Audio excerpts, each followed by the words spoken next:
Have you ever been captivated by someone's beauty to the point where you believed they were untouchable, perfect, even divine? Have you ever asked yourself what remains of beauty once life leaves the body? And would you still desire that beauty if it could no longer smile, speak, or move?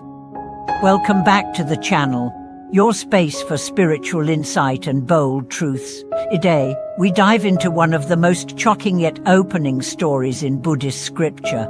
The story of a woman so beautiful that entire cities stopped in awe of her presence. But when she died, no one dared to even look at her, and all it took was one sentence from the Buddha to awaken thousands from the illusion they didn't even know they were living in. What is this story really about? Impermanence, attachment, illusion, and most of all, how our obsession with the body can blind us from deeper truths. Let's begin with the tale. In ancient India, there lived a woman renowned for her beauty, her skin like moonlight, her features flawless, her walk graceful as a lotus swaying in still water. Men adored her, women envied her, poets wrote verses about her. She was, by every worldly standard, perfection in human form. One day, unexpectedly, she died. The news shocked everyone, her admirers. Those who had gazed at her with longing were devastated. Her body was placed on display for ceremonial farewell, her beauty preserved in the stillness of death. But then something strange happened. The crowd that once couldn't take their eyes off her suddenly wouldn't even look. Her radiant skin had turned pale, her lips were lifeless, her limbs stiff. Within hours, a foul smell began to rise. A goddess appeared, her hair matted. People turned away in horror. No one, not even those who once professed undying love, could bear to be near her. And that's when the Buddha arrived. He looked at the body, then looked at the crowd, and said, "Behold the nature of the body. What you once clung to as beautiful is nothing but impermanence in disguise." Silence fell. Some gasped, others wept.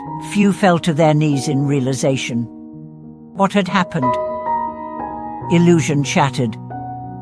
The Buddha didn't say anything cruel. He didn't demean beauty. He simply revealed its true nature, that all conditioned things are impermanent, decaying, and bound to dissolve.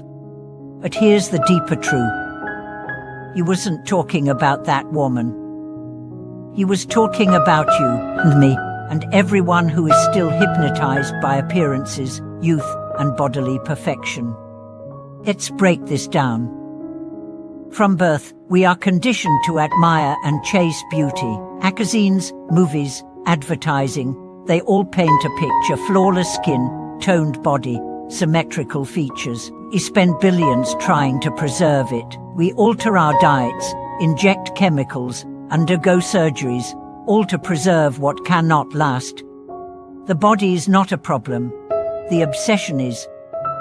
When you place identity in beauty, you are building your house on sand, because the moment age arrives, or illness or accident, the illusion begins to crumble.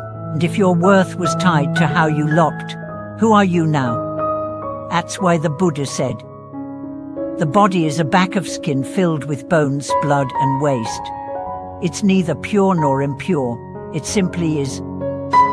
This isn't to disgust you, it's to free you.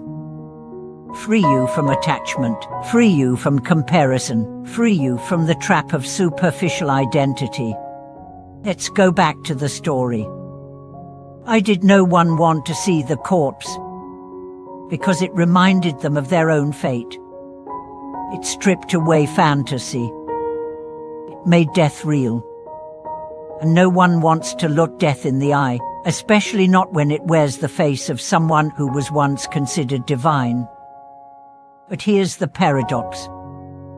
In looking at death, we learn how to truly live. Because when you accept that beauty fades, you stop chasing it like a drug. When you accept that the body weakens, you stop abusing it to meet social standards. When you accept that all form dissolves, you begin to focus on what doesn't: the mind, the heart, the spirit. The Buddha once asked his disciples, "What is more important, decorating the shell or nourishing the soul within it?" It's a question we all must answer. Once met an actress in her 60s who told me, "I spent my entire youth terrified of wrinkles. I look in the mirror and ask, what did all that fear buy me? Nothing. I wish I had invested half as much time into my heart as I did my skincare." Her words were raw, honest, transformative. Let's be honest with ourselves. How much time do we spend worried about appearances? How often do we compare ourselves to others? How often do we look at someone and immediately decide their worth based on how they look? But here's the catch. We know that no one escapes aging, no one escapes death, and yet we cling to the illusion, like children afraid of the dark. The Buddha wasn't against beauty. He simply taught us not to cling to it, because clinging brings suffering. So what's the lesson from the beautiful woman's corpse? That all things, no matter how attractive, decay. At what we worship today, we may discard tomorrow. That the only beauty worth cultivating is the beauty of character, mindfulness, and compassion. Let me ask you, would you rather be remembered for how you looked, or for how you loved? For the curve of your face, or the strength of your kindness? For your youthful glow, or your ageless wisdom? Because here's the truth, beauty turns heads, but virtue turns hearts. And only one of those can be carried beyond the grave. Let me end with this reflection. Every time you see yourself in the mirror, don't just examine your skin. Examine your spirit. Ask, what have I done today that is beautiful not on the surface, but at the soul level? Did you forgive someone? Did you listen deeply? Did you offer help without expecting anything back? Because those are the things that don't rot. Those are the things that don't decay. Those are the things that live long after your body is gone.